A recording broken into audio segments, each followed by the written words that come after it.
3, 2, 1. Buenas tardes con todas y con todos. Reciban un cordial saludo de la Comisión Permanente de Acceso a la Justicia de Personas en Condición de Vulnerabilidad y Justicia en tu Comunidad. Continuando con nuestro ciclo de videoconferencias, en esta oportunidad nos acompaña el doctor José David Burgos Alfaro, decano del Colegio de Abogados de Huaura, ex magistrado de la Corte Superior de Justicia de Huaura y de la Corte Superior de Justicia de Ancash. Título de Magíster en Derechos con mención en Ciencias Penales y autor de varios libros, quien nos presentará el tema Cese de prisión por arresto domiciliario en tiempos de coronavirus. No se olviden de dejarnos sus comentarios y preguntas en la sección de comentarios y el doctor al final de su exposición le responderá. Adelante, doctor. Bien, buenas tardes, muchísimas gracias a todas las personas que nos están permitiendo llegar a sus hogares a través de esta plataforma virtual, y en especial a la Comisión Permanente de Acceso a la Justicia de Personas en Condición de Vulnerabilidad y Justicia en tu Comunidad. El día de hoy me encargaron que pueda desarrollar un tema muy de actualidad, en la cual se ha promovido ciertas posturas, incluso del Ejecutivo, por parte del mismo Poder Judicial y asimismo por parte de otros sectores académicos, en la cual, por lo cual se debate ciertas circunstancias que permitirían, gracias a este lamentable suceso que nos está aconteciendo a nivel nacional y mundial sobre el COVID-19, y frente a ello, cómo responder sobre estas personas que se encuentran privadas de su libertad. Eh, no quiero hacer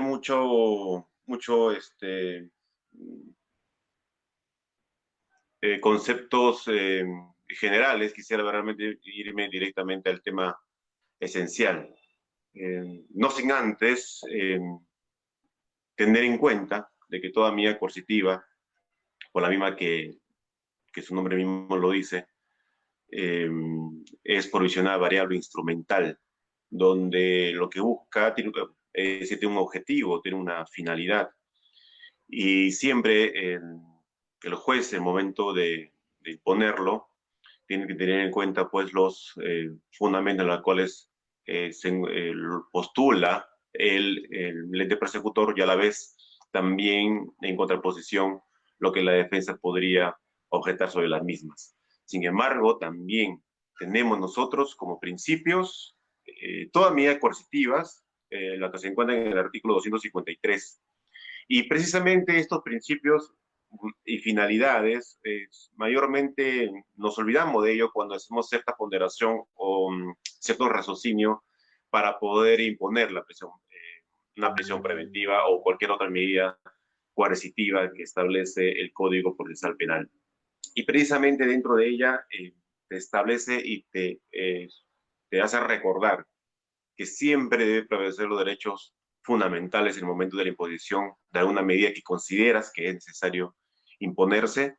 Y es más, dentro de esta misma norma señala que en el marco del proceso penal se puede imponer esta medida coercitiva siempre y cuando la ley lo permita y siempre y cuando existan las garantías previstas en la misma. Es decir, si la misma ley te permite restringir un derecho fundamental, pero a la vez tienes existe ciertas garantías que han sido desarrolladas en la misma ley, principalmente en el capítulo genérico de las medidas coercitivas y asimismo en el título preliminar del Código Procesal Penal, tienen que prevalecer estas.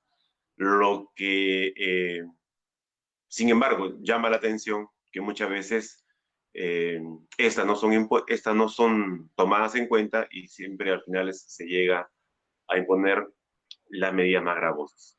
Esta realidad ha sido aceptada por la misma Corte Suprema, incluso el día de ayer, cuando han aprobado las directivas respecto a la revisión de las prisiones preventivas.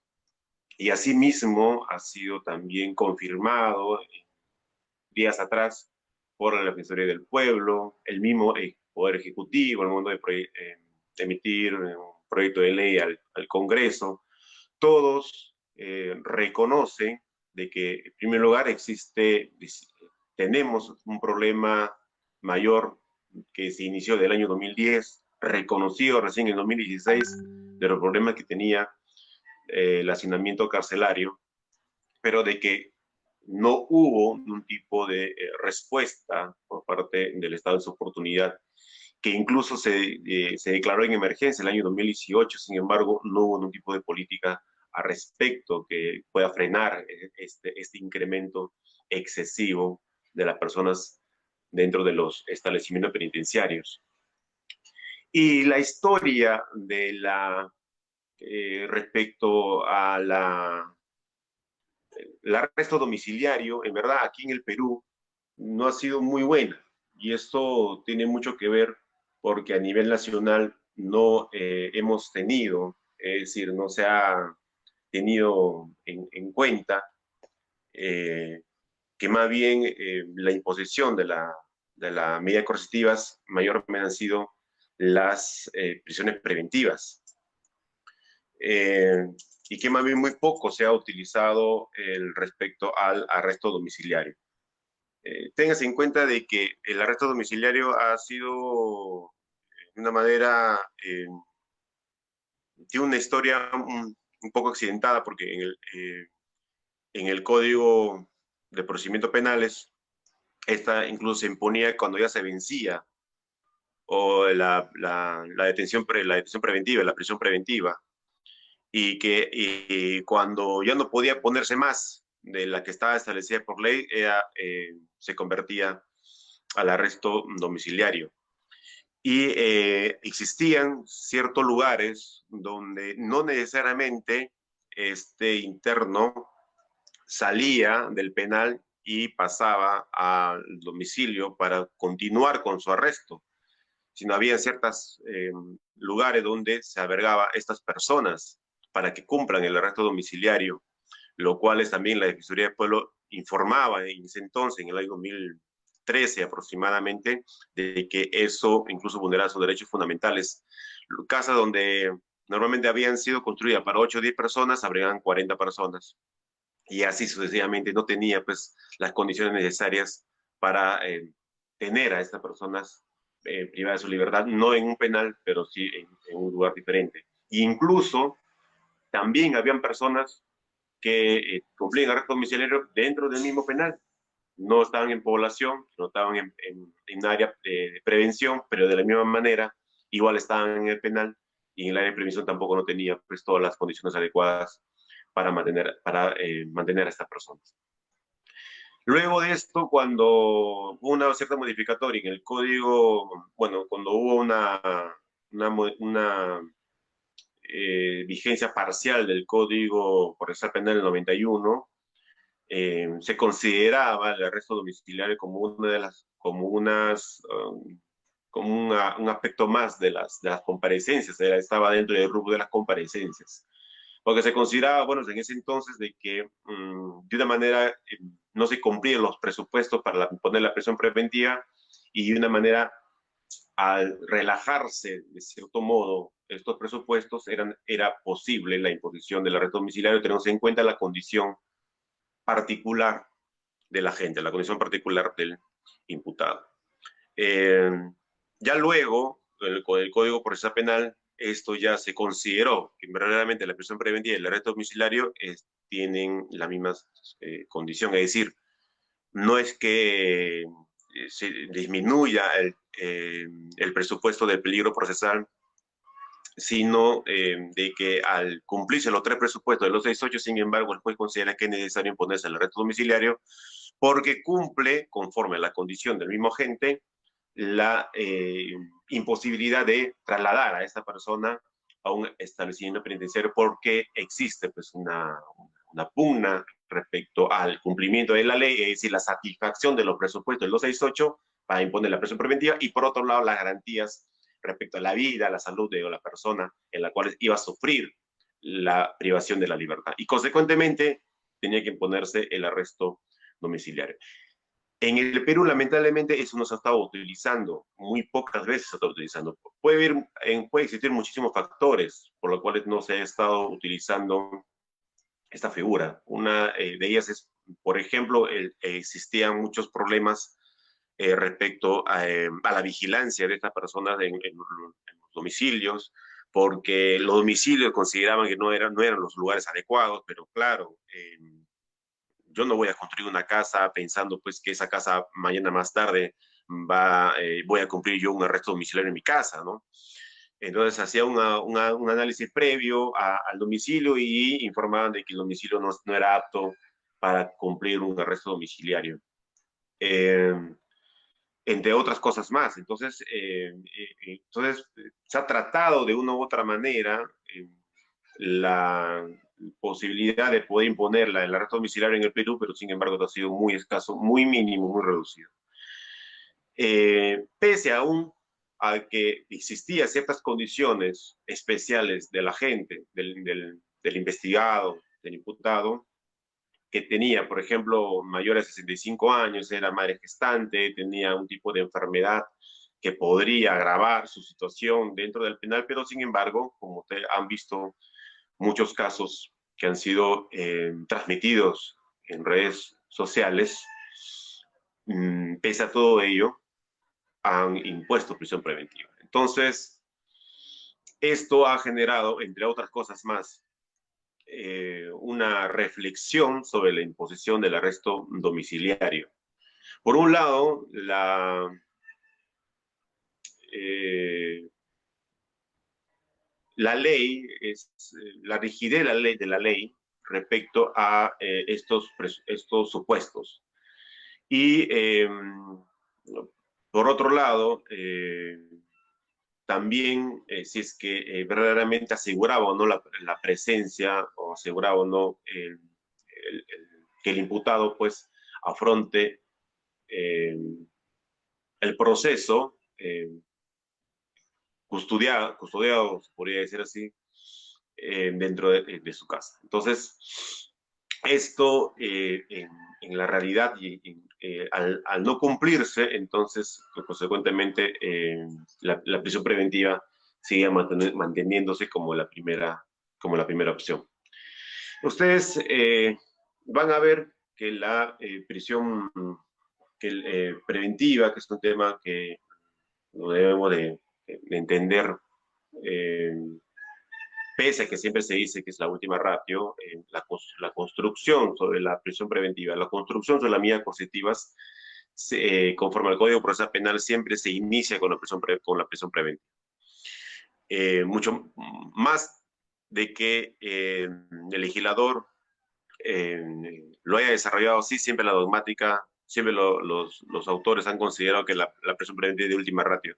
La misma Corte Suprema la consideraba así, la verdad que todo lo consideramos de esa manera. Pero la verdadera construcción sobre las medidas coercitivas personales por parte del legislador, ustedes van a advertir, siempre se inicia y se desarrolla a partir de la prisión preventiva. Y al incumplimiento de alguna de las reglas o de uno de los presupuestos que establece el 268 de la prisión preventiva, en consecuencia, y como alternativa tienes la comparecencia. Quizás eso también ha sido uno de los problemas que se tiene en el momento de imponer a un tipo de medida coercitiva, porque siempre se mira y se fija la primera que es desarrollada, que es la prisión preventiva. Entonces, el legislador ha considerado los supuestos que ahora están yéndose a ingresar a un cuestionamiento si verdaderamente estas ¿por qué no se llegaron a imponer en su oportunidad, cuando tenían la oportunidad de hacerlo? Independientemente, así es que verdaderamente el procesado tenía un lugar para poder desarrollar o poder cumplir el arresto domiciliario. El legislador también ha considerado dentro de esta plataforma, de estos supuestos del arresto domiciliario, la vigilancia electrónica. Sin embargo, esta vigilancia electrónica como se estableció en el año 2018, costaba 25 soles cada día y ya se decía que esta vigilancia electrónica solamente, de los grilletes, solamente era para las personas que podían pagar este tipo de cumplimiento de la medida coercitiva. Es decir, discriminatorio por un lado y por otro lado difícil cumplimiento. ¿Cuántas grilletes electrónicos, cuántas vigilancias electrónicas se han puesto en el Perú? Son muy pocas, son creo 2 o 3 docenas, nada más se han puesto en el periodo. Es imposible en todo caso ejecución. Es decir, la norma, por mucho más que ha tenido el esfuerzo de poder establecer una medida alternativa a la prisión preventiva, la realmente no ha cumplido con su objetivo. ¿Qué es lo que ha venido entonces en nuestro país respecto a esta pandemia en consecuencia? Luego de que ya el Estado haya decretado de que estamos en una cuarentena a partir del 11 de marzo del presente año, el, el Poder Ejecutivo a través de sus ministros habían señalado de que verdaderamente la contaminación, el contagio respecto al COVID-19 no estaba ingresando a los penales, entendiéndose entonces de que había una buena política respecto a salud o salubridad por parte del INPE. Sin embargo, esto no fue así, luego llegaron ciertos a conocimiento, motines que han sido de público conocimiento y nos ha dado una distinta realidad. Entonces, comenzaron a cuestionar a los magistrados que por qué los magistrados nunca variaron la prisión preventiva de oficio. La verdad que no, yo considero de que no es que los jueces nunca pusieron o variaron la medida coercitiva de oficio. Sí hubo variación de medida coercitiva de oficio, pero conforme a la realidad, conforme a las circunstancias y conforme a la disponibilidad que tenía el magistrado en ese entonces. Hay que advertir una cosa muy importante. El nuevo Código Procesal Penal ya no le permite al magistrado tener el expediente en su oficina. Es más, hay ciertos cortes superiores donde han implementado muy bien el sistema procesal penal, donde los expedientes o los cuadernos, que se le decía en ese entonces, ahora ya nadie dice cuadernos, todo el mundo, todo decimos expedientes, los cuadernos estaban en el área administrativa, es decir, estaba un área de custodia y lectura de expedientes. Ahí se encontraban todos los expedientes y es más, ni siquiera el personal administrativo tenía acceso a ese expediente, solamente lo solicitaba cuando tenía que dar cuenta de algo o hacer un trámite de algún documento que haya sido presentado. Es decir, toda la idea de este sistema era buscar de que estos procesos físicamente, el expediente y todo eso pase al lado de la administración. Y existe una gerencia, o sea, se llega a potenciar gerencialmente este sistema. Lamentablemente, esto, yo digo muy lamentable porque yo he sido muy defensor del sistema procesal penal, muy lamentable de que al final esto no haya ocurrido, o se ha ocurrido de manera aislada en ciertas cortes superiores, si es que ha existido cierta eh, voluntad política de hacerlo. Hay ciertas cortes de que sí existe, por ejemplo, el expediente virtual, el expediente electrónico, y la gran mayoría no existe. Entonces, ¿a qué se debe eso? Bueno, simplemente no ha habido de repente ningún tipo de intención de poder implementar el expediente como se ha debido. Entonces, ¿eso qué significa? Lo que significa de que cuando le exigen al magistrado de que por qué no variaste la medida coercitiva de oficio a una medida alternativa diferente, la respuesta es que realmente el magistrado no tiene a la mano. El magistrado no hace custodia, no hace control respecto a este tipo de medidas coercitivas. Sí hace un control interno respecto a la temporalidad.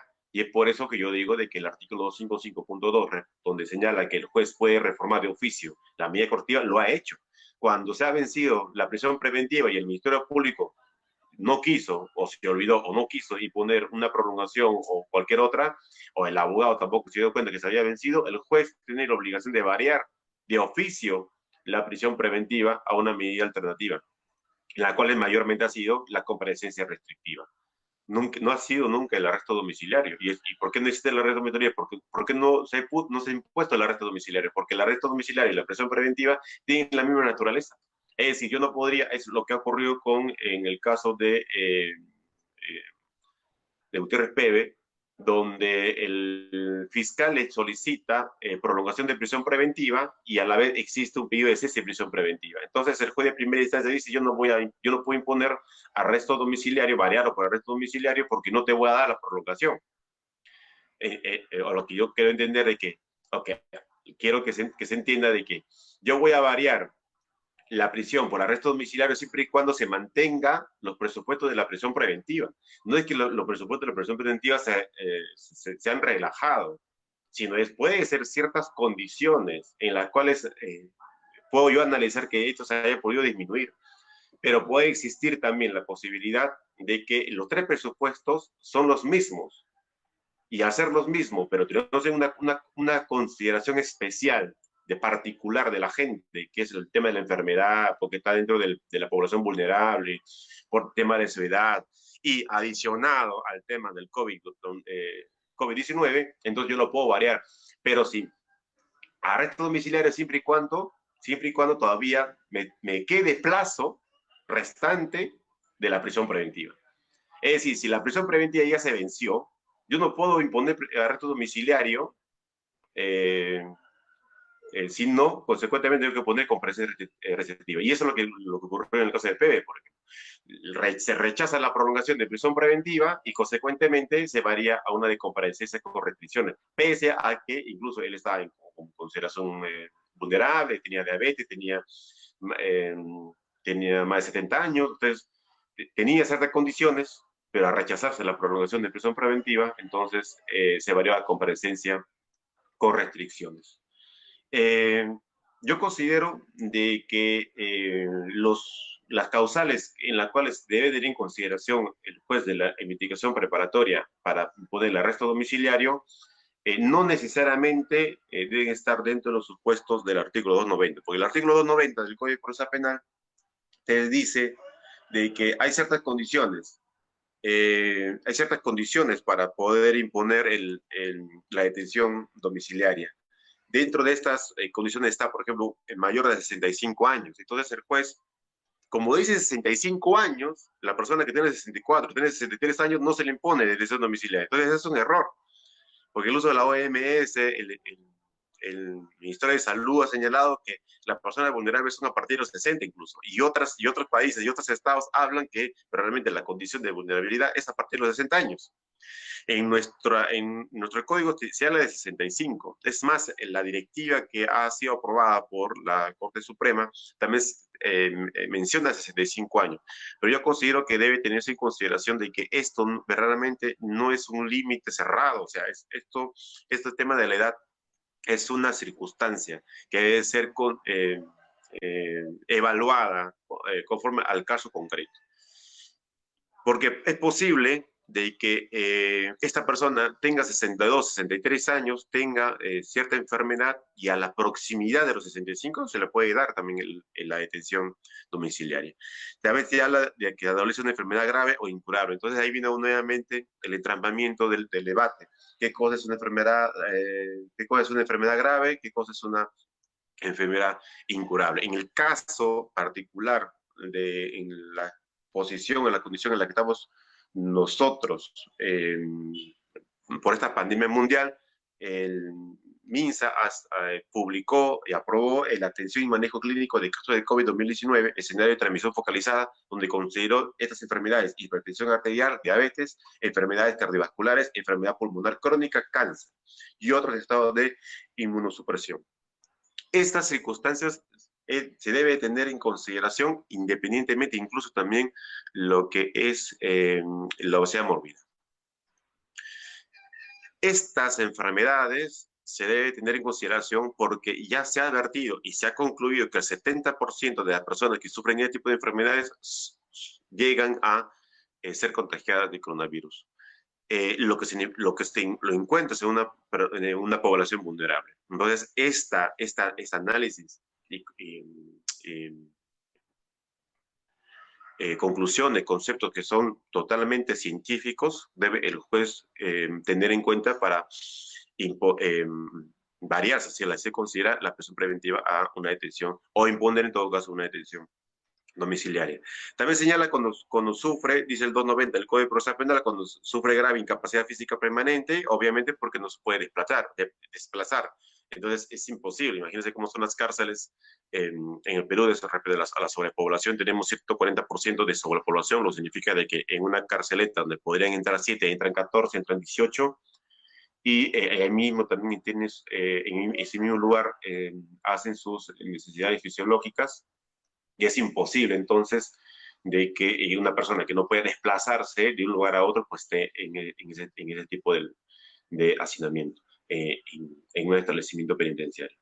Y asimismo también una madre gestante. Ahí donde considero que el tema de la madre gestante también no puede ser una circunstancia totalmente cerrada, porque la madre gestante, porque ya nació el hijo o porque tiene un año, entonces, y como ya tiene un año, la norma dice madre gestante, entonces no te doy la detención domiciliaria. ¿Qué es lo que ha dicho y qué es lo que de una manera la corriente respecto al análisis que se tiene frente a la pandemia que estamos viviendo? Que aparte de la madre gestante también son las madres que tienen hijos, las madres que tienen sus hijos menores, incluso que están dentro del penal junto con sus hijos. Eh, porque obviamente porque son menores. Entonces, esta es una circunstancia de vulnerabilidad que debe tenerse en consideración. Eh, Se debe de entender también de que se ha estado debatiendo si es que cuál es lo que yo debo de pedir ante el Poder Judicial, si es que es un habeas corpus correctivo, si es que es un cese de prisión preventiva, si es una variación de prisión preventiva.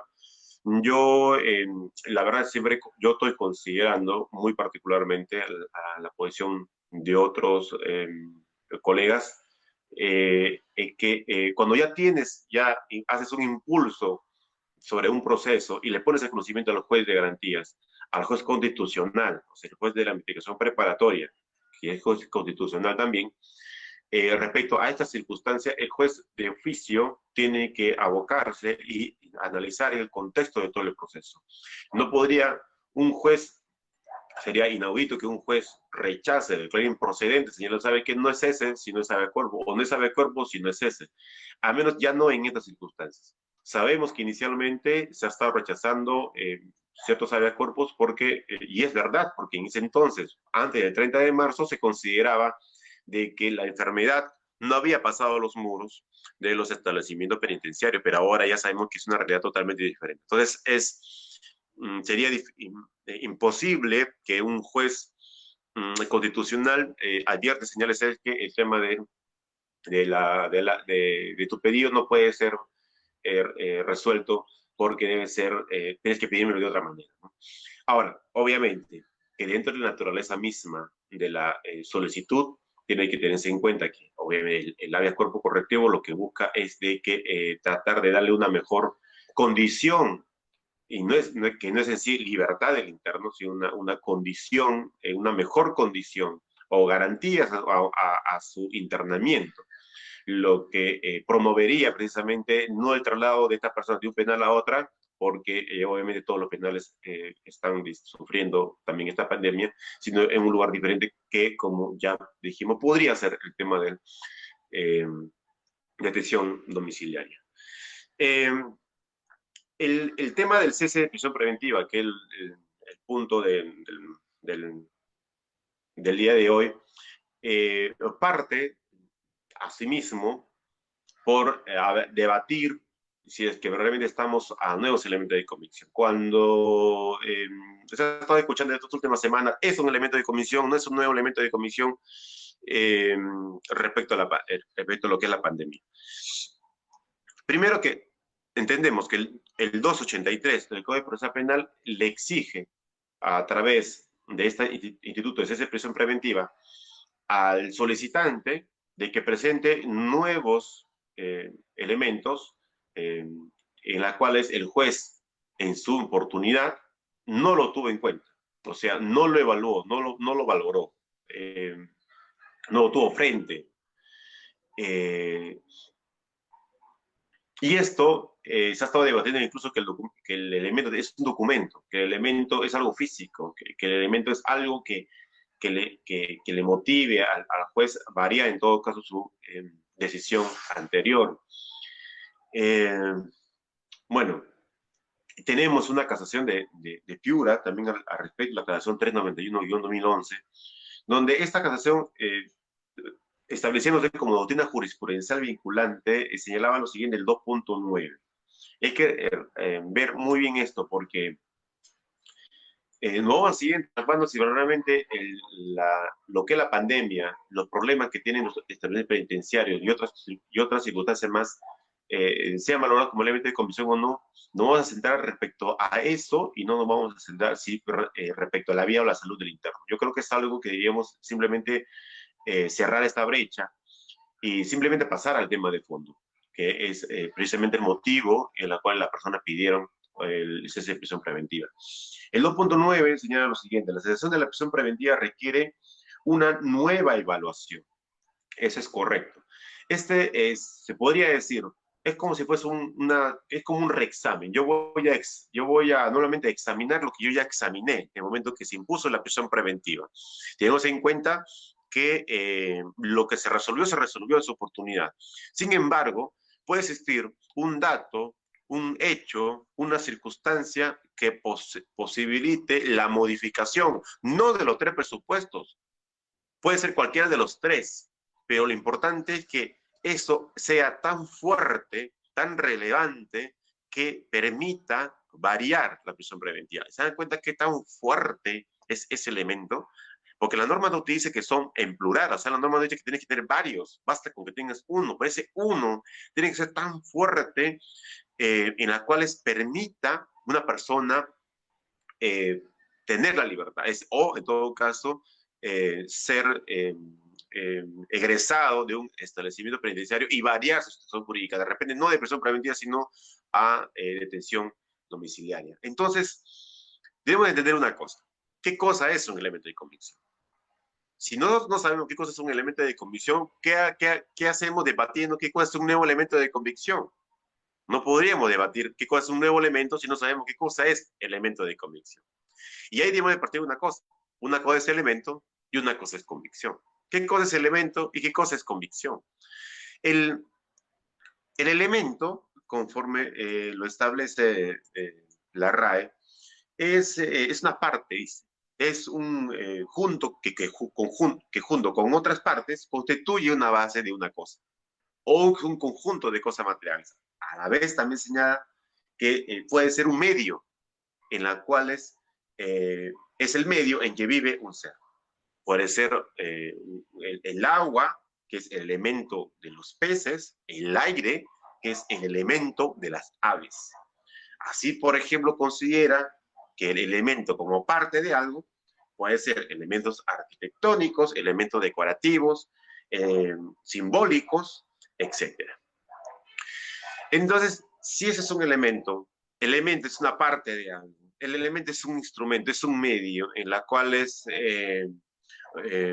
no necesariamente te exige que sea un documento. Lo que te está diciendo es que es una parte, una información, es base de una sustentación, es una cosa. ¿Y qué cosa es la convicción? Es que la convicción es precisamente el resultado que tiene el magistrado luego de analizar esa cosa. Ese resultado, el análisis que hace el magistrado analizando respecto a ese hecho, a ese dato que le ha trasladado el abogado hacia su juzgado. Entonces, hay que entender que el elemento de convicción es precisamente ese raciocinio que hace el magistrado para llegar a una conclusión. Esa conclusión debe de permitir la variabilidad de la prisión preventiva. Si nosotros decimos un nuevo elemento, incluye muchísimas otras cosas. Entonces, es realmente que sí es un error también que el legislador haya señalado elemento de convicción, cuando el elemento de convicción no es una cosa, no es un documento. El elemento de convicción es más bien el raciocinio que hace el magistrado cuando le trae precisamente esa información nueva. Luego, obviamente, el debate postulatorio y la absolución de la misma en una audiencia pública.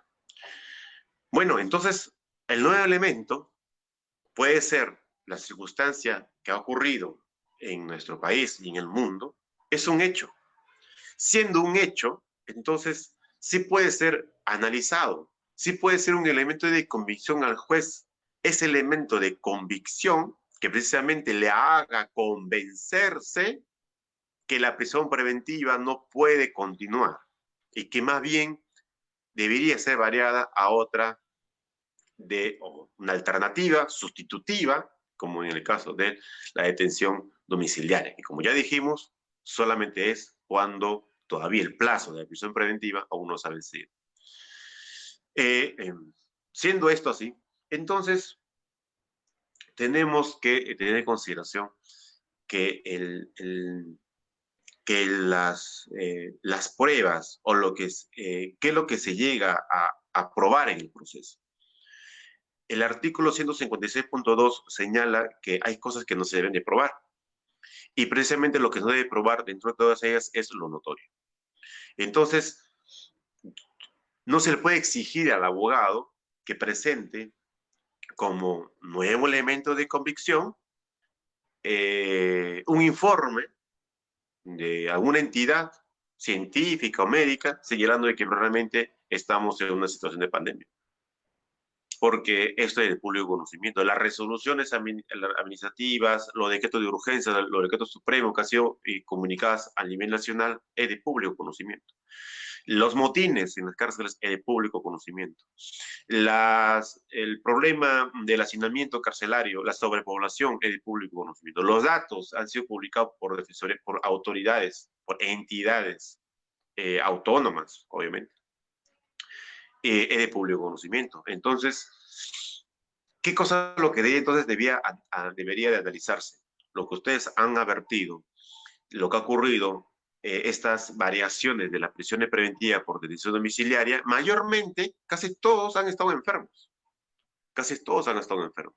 Lo que simplemente se ha añadido y adviértase que como todos han estado enfermos, pudieron haber impuesto en primer lugar y en primera línea la detención domiciliaria, pero no ocurrió, eso no ocurrió. Entonces, ¿qué es lo que está pasando el día de hoy? Es que se debe de que están analizando dos aspectos. Si tú eres enfermo o tú estás dentro del grupo de población vulnerable y esto fue informado en la prisión preventiva, en la prisión preventiva, y el juez no le importó y le dictó prisión preventiva, entonces el cuestionamiento es, oye, esto no es una información nueva, porque tú sabías que él estaba enfermo. Tú sabías que estando enfermo, aún así le diste una prisión preventiva. Entonces, ¿cuál es la circunstancia nueva? ¿Cuál es ese nuevo elemento de convicción? Bueno, el elemento de convicción es este. El MINSA ha aprobado precisamente una lista de enfermedades en la cual le considera que estas enfermedades, el 70% de las personas que padecen de estas enfermedades pueden contagiarse del coronavirus. Aunado a ello, tengo otra información más. Todos los establecimientos penitenciarios no tienen una política de protección de la salud. O sea, es decir, así como lo dijo en el caso de Susana Villarán, la directora del penal de Chorrillos, señaló de que yo no puedo garantizar la salud de esta persona. Eso a propósito porque la juez de primera instancia, al rechazar el pedido de variación de prisión preventiva, le exhorta al INPE a que garantice la vida de esta persona, como ha ocurrido en unos otros casos igual. Entonces, en este caso, le dijo le reformó y por eso la sala incluso valoró y dijo, oye, el mismo director, la directora de Chorrillo está diciendo, del penal de Chorrillo está diciendo, de que ella no puede garantizar. Y no solamente ella, ningún penal del país puede garantizar la salud de la persona, por mucho más que el juez le exhorte y le diga al INPE, le manda un oficio señalando de que garantice la vida de él, porque tiene que garantizar la vida de todos y obviamente de todos es imposible. Y por último, obviamente, lo que está ocurriendo a nivel mundial, que es el tema de la pandemia. Estos elementos son importantísimos, independientemente, aunado a que yo dice, bueno, es verdad, esta persona tiene de repente 60 años, 65 años, de repente 55 años, menor de 60, pero está dentro del grupo de población de vulnerabilidad, entonces, y consecuentemente, aunado a que existe la sobrepoblación carcelaria, de que el INPE no va a poder garantizar la vida de esta persona, y independientemente de que estamos en una pandemia mundial, con todos estos elementos no se tenían en cuenta cuando se impuso la prisión preventiva. Y por eso que gracias a estos nuevos elementos es que se puede sustituir por una detención domiciliaria. Ahora, la pregunta sería, ¿y qué pasa cuando las personas no están dentro de la población vulnerable? O sea, Aquí estamos hablando solamente de las personas que están en un estado de vulnerabilidad, como ya le hemos señalado dentro de la lista de las enfermedades, de la edad, de la madre gestante o las madres que tienen sus hijos recientes. Sin embargo, también existe un gran grupo de población en la cuales no están dentro de enfermedad o dentro de población vulnerable. No superan los 55 años, los 60 años, no son madres gestantes, no son madres con hijos, pero tenemos estas circunstancias nuevas. ¿Se dan cuenta? Entonces, ¿qué es lo que debemos de analizar? Otros datos más. Tenemos que analizar otros datos más, que es importante advertir para poder variar a través de un cese de prisión preventiva a una detención domiciliaria. Volvemos a repetir que tenemos que mantener el tema del plazo de la prisión preventiva. Si la prisión preventiva cumple, le faltan 2 meses y el juez lo quiere variar, lo puede variar o sustituir a una detención domiciliaria los 2 meses que le faltan. Pero si ya la prisión preventiva ya se venció y no se va a prolongar más, no se puede imponer detención domiciliaria, sino lo que debe poner es una comparecencia con restricciones. Ahora, el juez puede poner también comparecencias con restricciones pese a que no se había vencido la prisión preventiva, por supuesto que sí, porque la norma señala de que las medidas coercitivas son reformables. O sea, no necesariamente mi primera opción es una detención domiciliaria.